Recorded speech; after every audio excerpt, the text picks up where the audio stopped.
hatangura ubutumwa bwiza, hagakurikira kubushira mu majwi, hagaheraheza kubuherekeza n'ibicurarangisho n'ibirungo. Birakoreshwa ku bw'icubahiro c'Imana, kandi iyo bikoreshejwe neza Imana irahabwa icubahiro. Ariko birashobora kutubera umutego, bigaduhindukirira ibigirwamana, nk'uko uno munsi mu makoraniro umuziki bawuhagarika hariho boca baheba gukorana. Inyifato nziza y'umwanditsi w'indirimbo abanza agasoma agatahura ico umwanditsi yari atumbereye igihe yandika n'amajambo, akamenya nabo yari yandikiye n'impamvu yari abandikiye.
Bakozi wa Brightness Burundi, turongeye kubaha ikaze. Ikiganiro ni ca kinini musanzwe mumenyereye, umuziki n'indirimbo mu vyanditswe vyera.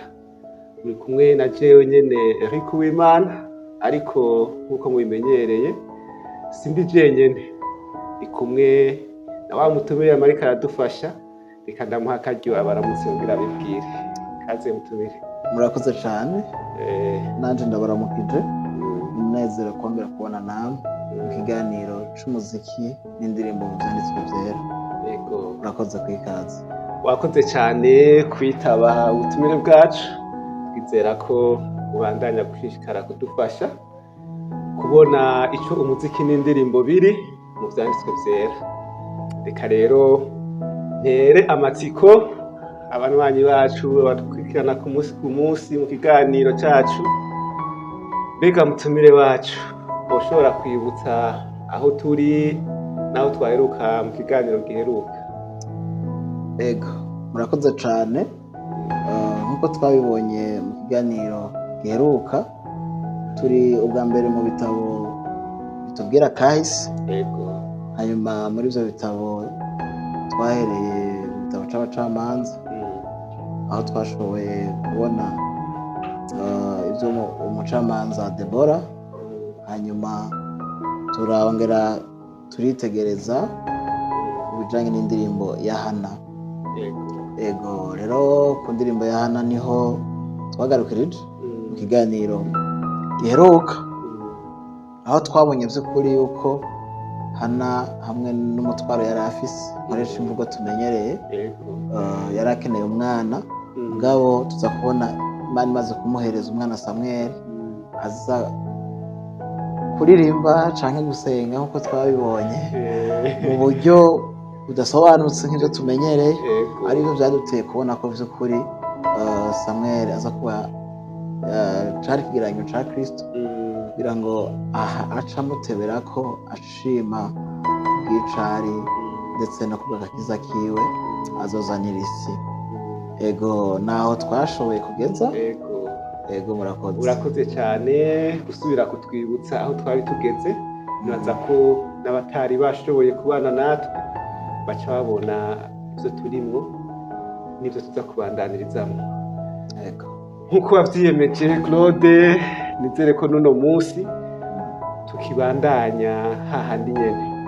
Turacyari muri vya bitabo vya kahise, canke uno munsi tubandaniriza ahandi mu kindi kibanza ntazi? Uno munsi tubandaniriza he Claude? turacari mu bitabo vya kahise. Yego. Narabivuze ko mu bitabo vya kahise hari n'amakuru menshi wanashaka kurusha ibitabo 5 vya Mose, kandi akatubwira ibitari bike bitandukanye. Yego. na cyane cyane n'urufatiro rwo guhimbaza no gutazira nk'uko tubivuga uno munsi cyangwa tubibona mu makoraniro yacu. Ariko rero ntituragera aho hantu, turacari neza na neza mu gitabo ca kabiri ca Samweli igice ca 16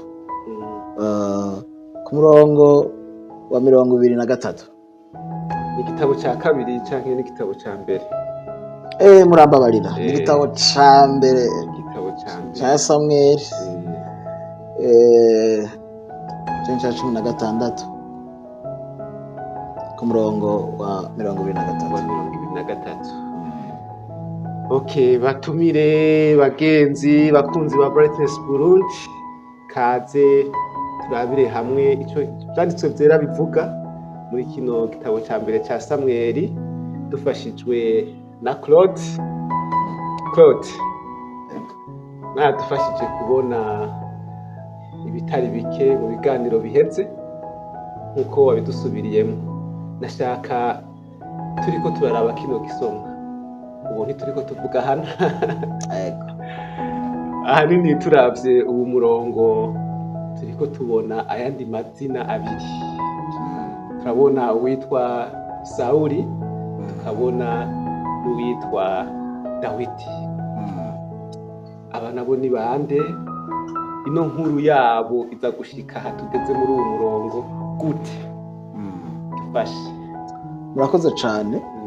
Nk'uko twabibonye ubushize, twarabonye ko mu nkuru y'agakiza Abisirayeli hageze aho ahantu batangura kwanka abacamanza, kandi aba aribo Imana yari yabahaye, batangura kumva ko bakeneye uyundi murongozi, uyundi mwami, ndetse bakigereranya n'andi mahanga, barumva yuko bashoboye kuronka umwami abaganza ko arivyo vyoba vyiza. Rero hamwe n'ivyo tuza kubona Imana ibibemerera.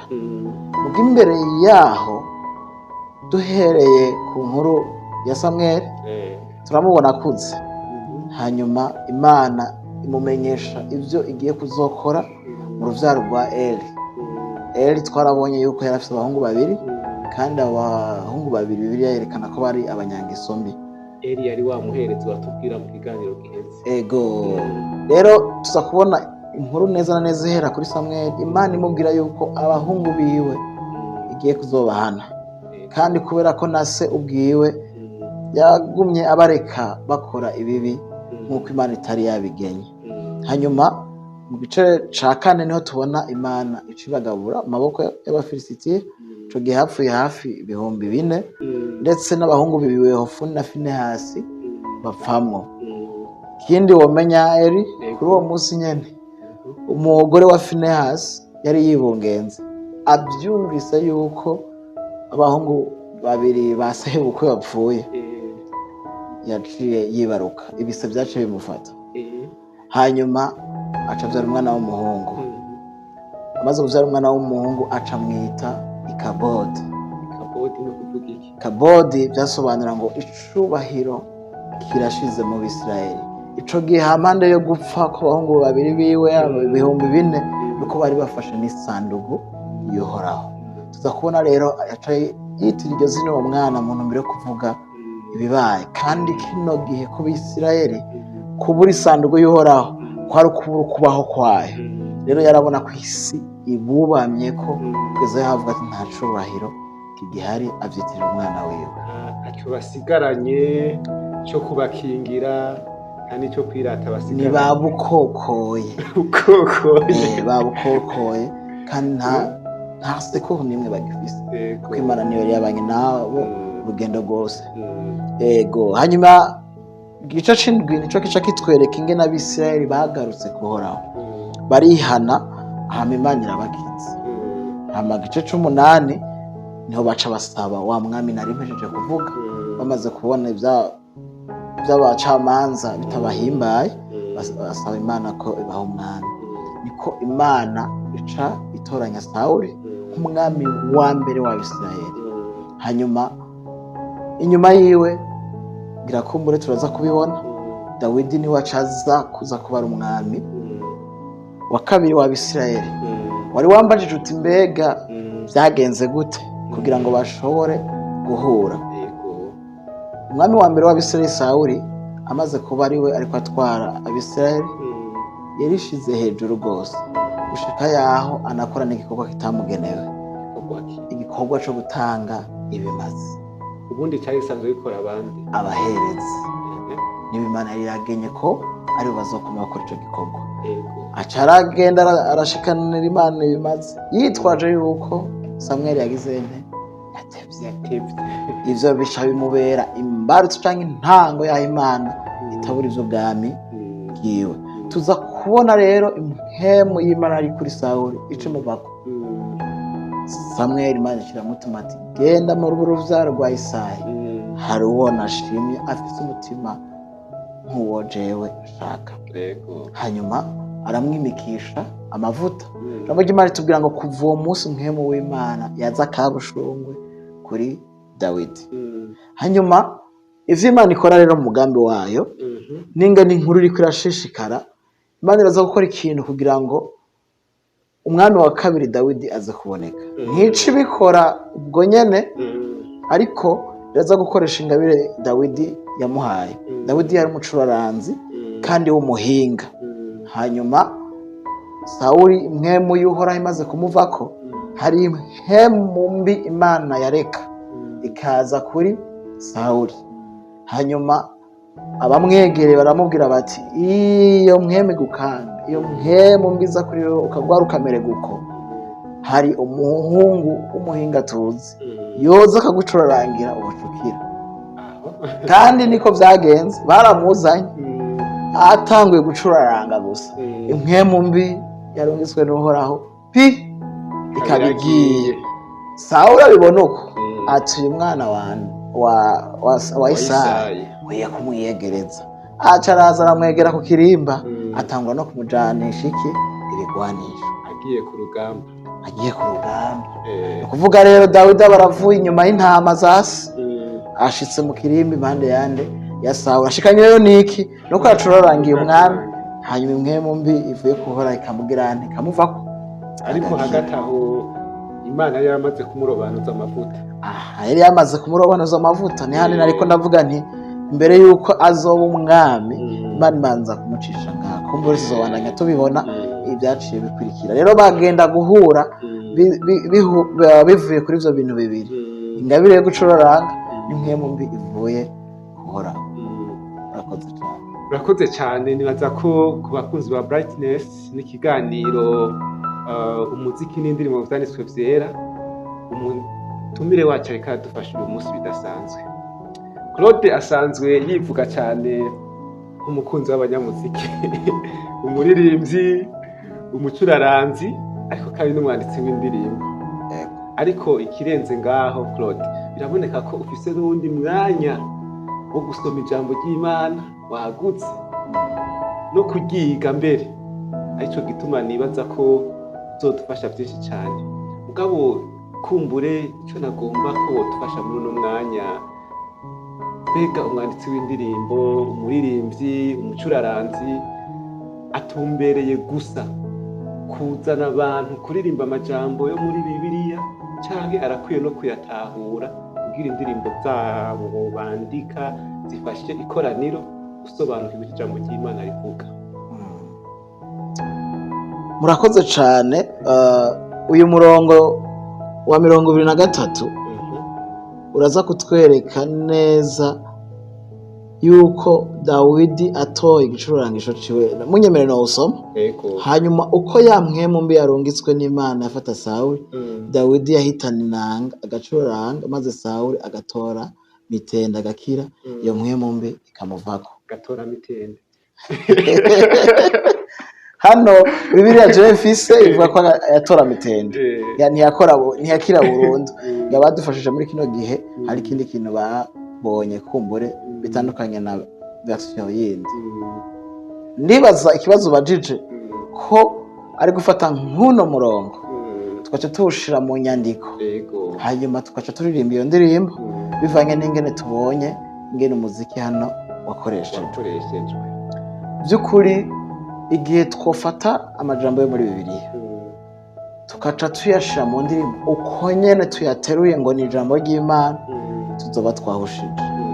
Ni ukuvuga ngo inyifato nziza y'umwanditsi w'indirimbo abanza agasoma agatahura ico umwanditsi yari atumbereye igihe yandika n'amajambo, akamenya n'abo yari yandikiye n'impamvu yari abandikiye, akamenya ico yari abandikiye gipfana n'inkuru yose ya Bibiliya.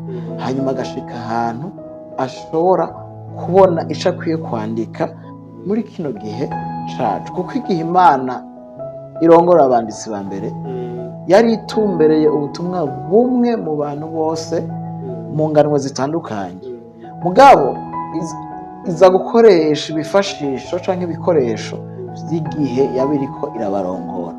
Rero hariho ibidakunda gushika uno munsi, hariho ibidashoboka gushika uno munsi, nico gituma haca haza intambuko yo kwiga Bibiliya, umwanditsi w'indirimbo akisunga intambuko zose zikenewe kugira ngo ashobore gushika ku kuronka ico twita ukuri kudahinduka, ari nako yandika mu ndirimbo kugira ngo niyamara kuba iriko irakoreshwa mu ikoraniro, abarinzi bariko barayiririmba, abanyamuziki bariko baraherekeza mu ndirimbo, kuba ari kwa kuri vy'ukuri nyene tuba dukeneye kuririmba, kandi Imana yari itumbere ko twonaririmba mu ndirimbo zacu, maze Imana igahabwa icubahiro.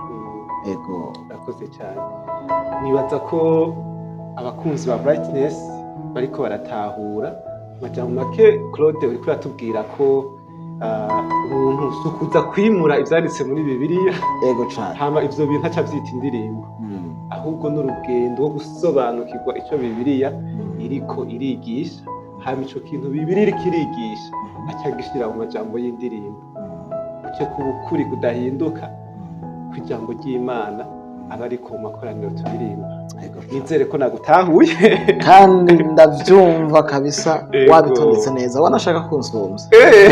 Bibaza ko biriko birafasha abantu bariko baratwumviriza. Nzaba mu mukozi w'Imana nka wewe. Uriwe. Okay, ndarishimwe cyane. Amen.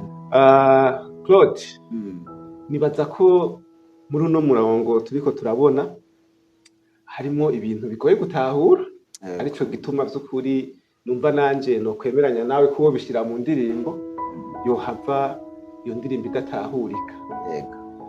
Mbega muri no ndirimbo ya canke muri kuno gucuraranga kwa Dawidi, murambayira nagomba mvuge Sawuri. Sawuri niwe bariko baracurarangira. Ego. Uyu munsi turavye mu makoraniro yacu turaririmba indirimbo ziri mu buryo butandukanye. Yego. Ariko nk'uko wabisomye muri uno murongo, turavye igihe cose Dawidi acuraranze, bavuze ngo Sawuri yacagira iki? Aronka mitende. Ataronka mitende agakira. Harimo ijambo gukira. Uyu munsi naza turavye mu makoraniro turabona ko indirimbo zifise ikibanza kinini cyane gose, mbere kumbure tuba tuzitezemwo ibintu bikomeye cyane gose. Ego. Jewe notanga uburorero bumwe bumwe. Jewe iyo ndiko ndaja gusenga, umengo umwanya Imana igomba ikore ibidasanzwe, wa mwanya wo kuririmba, wo kuvuza umuziki. Ego. Niho twitega ko mpwemu yera agomba akora ibidasanzwe kurusha uwundi mwanya, kurusha iyindi myanya yose yo mu makoraniro. Aho tuba twiteze ko abafise ingwara, abafise ubumuga butandukanye, abafise ibibazo bitandukanye, mpwemu yera agomba akore umuziki ubanje gushuha, nyine ugashuha, agira agende mw'ishengero, akore ku bantu, avugisha abantu. Muri uwo mwanya witege gukora kw'Imana. None burya naho umengo niko bimeze muri kino gisonga, ni iki vy'ukuri uyu munsi mu makoraniro twokwitega mu muziki? Murakoze cane, kandi ni ikibazo c'inkoramutima, aho tuza kubona umuziki uza gukoreshwa mu gikorwa co gukiza Sawuri. Ego. Ndagomba ubwa mbere nkebura bariko baratwumviriza, hano Imana hari ikintu iriko irakora. Nkuko nari nabivuze kare, igomba ibahereze umwami wa kabiri kuri yo yahisemwo, ikavuga yuko afise umutima umeze nk'uko yo ishaka, yari yishimiwe. Hanyuma tuza kubona Dawidi Imana ikoresha ingabire mu buryo busanzwe. Imana mu kwigenga kwayo iraza gukoresha ingabire imwe mu ngabire za Dawidi kugira ngo imushikane hafi y'ikirimba. Ndavuga ngo ni inzira Imana ihisemwo kugira ngo bize gukunda aho Dawidi by'ukuri azoba umwami w'Abisirayeli. Ariko hano ntituri ko duhamagarirwa kuja kwigana ngo gutora gitari ngo ncurarange hanyuma ibindi bikurikire urwaye akire. Rega aho hambere naje navyiyumvira nk'uko navyiyumvira nk'uko kubera ko umuziki birabe mu ishengero muhejeje kuvuga ubutumwa bwiza, reka ndabwite bwiza, wa mwanya w'insiguro muca mugirana, muduhamagara twebwe abanyamuziki kugira ducurarange. Kubera iki turirimba imbere yuko abaza ku Mana bafashijwe n'ijambo ry'Imana baza gusengera? Ico nanje ndagishize imbere nk'akabaza imbere yawe no kuba ariko baratwumviriza. Umwanya ijambo ry'Imana riheze hanyuma umuziki ukavuzwa, wanashaka tukanahatebera isaha amasaha abiri, hanyuma abavuga mu ndimi bakavuga, abavugishwa bakavugishwa, hanyuma hakaba isho no kwita uruvayage mu ngoro y'Imana. Kandi ari n'abahora bavuga yuko ikiriti heze byari ibihe byiza bidasanzwe. Imana yari kumwe nabo, Imana yari kwiragenda ubwiza bw'Imana bwari mu ngoro yayo. Ndiyumvira yuko abo bantu baba bihenze rwose cyane, baba bihenze rwose cyane. Ndagomba ntange insobanuro gato mu kumenya uruhara rw'umuziki, uruhara rw'indirimbo, kumbure n'uruhara rw'ubutumwa. Ivyo bintu bitatu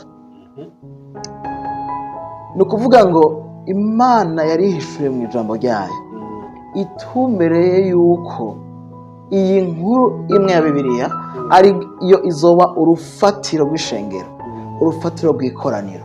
Ni ukuvuga ngo n'igihe ikoraniro rije kugira ngo rihure n'umwami, rinywane n'umwami, iyi nkuru niyo iba urufatiro. Ni ukuvuga ngo Imana iganira n'ubwoko bwayo iciye mu nkuru yayo. Ico ubwa mbere n'urufatiro rudahinduka.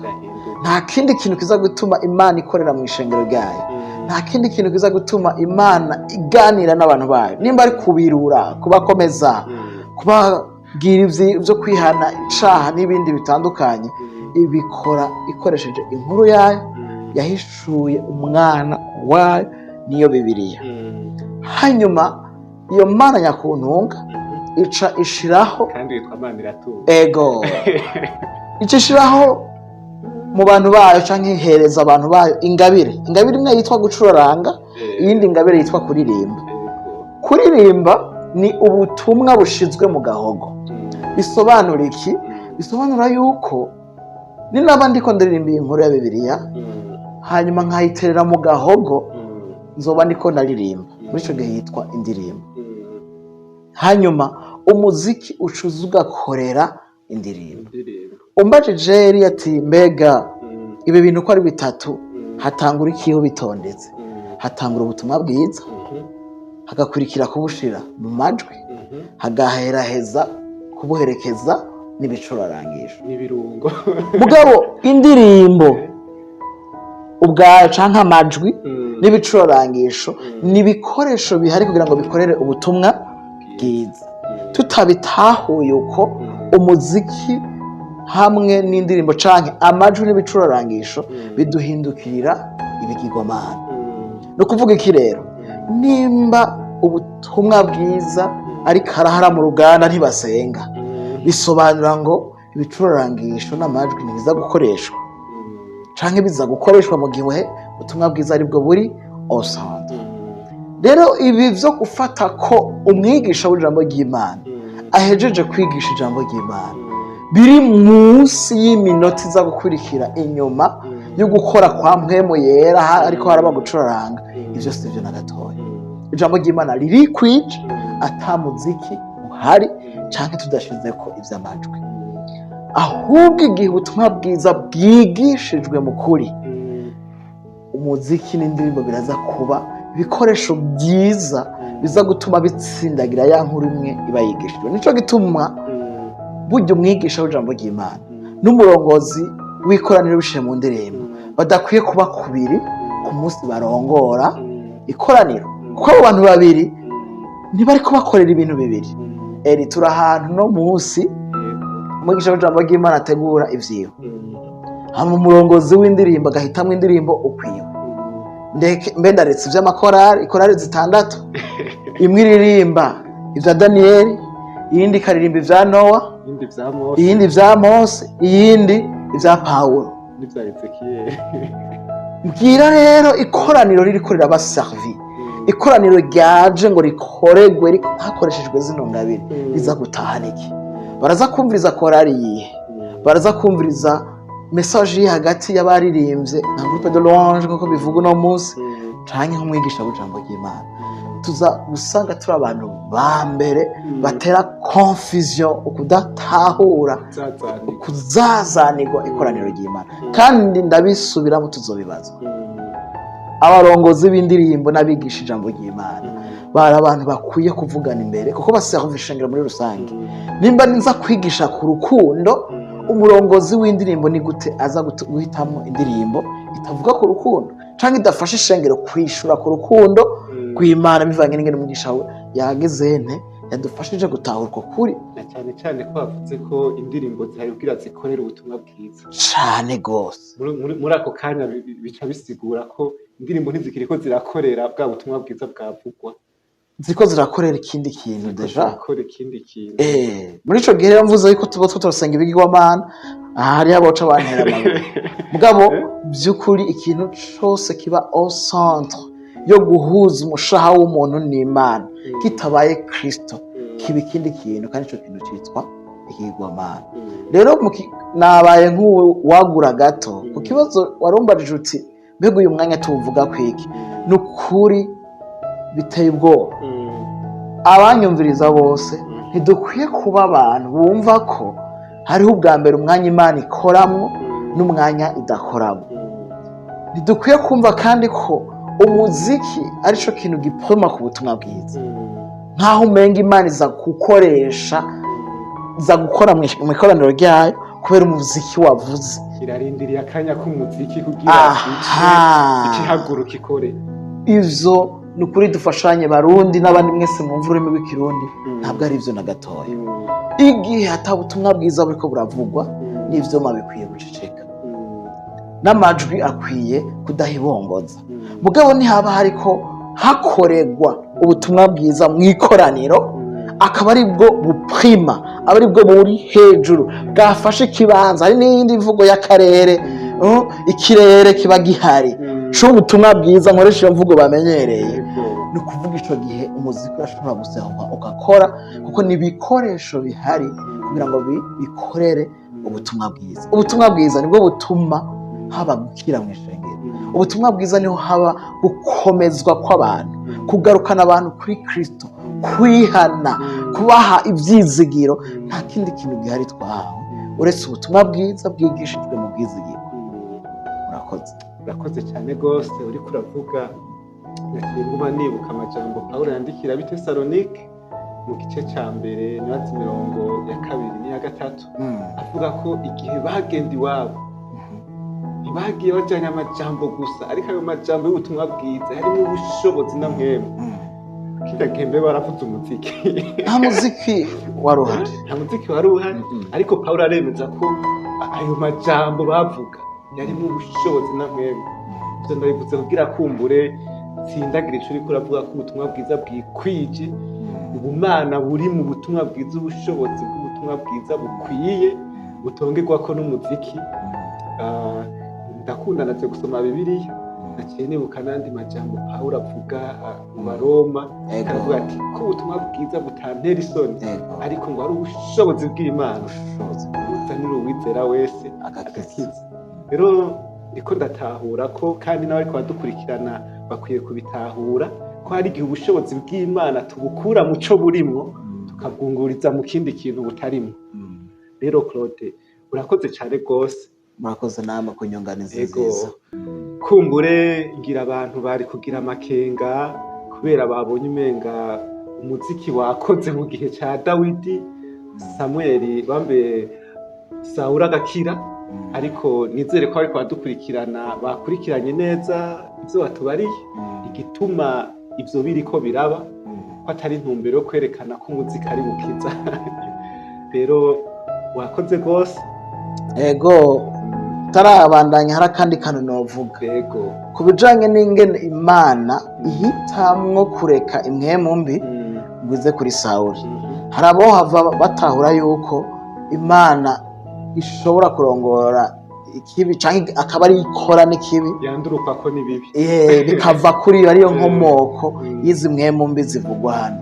Ariko vy'ukuri hano ikibi cose kiva kuri Sekibi, uwo nawe ni Satani. Ariko Satani yarashingiwe akarimbi. Imana niyo iza kugena hehe atarenga. Imana niyo iza gutumbereza, Imana niyo iza gushinga akarimbi. Ni ukuvuga rero hano bivanye n'ico Imana iriko irakora, iraza kureka iyi mpwemu mbi ize gukorera kuri Sawuri kugira ngo Imana ishitse ico itumbereye.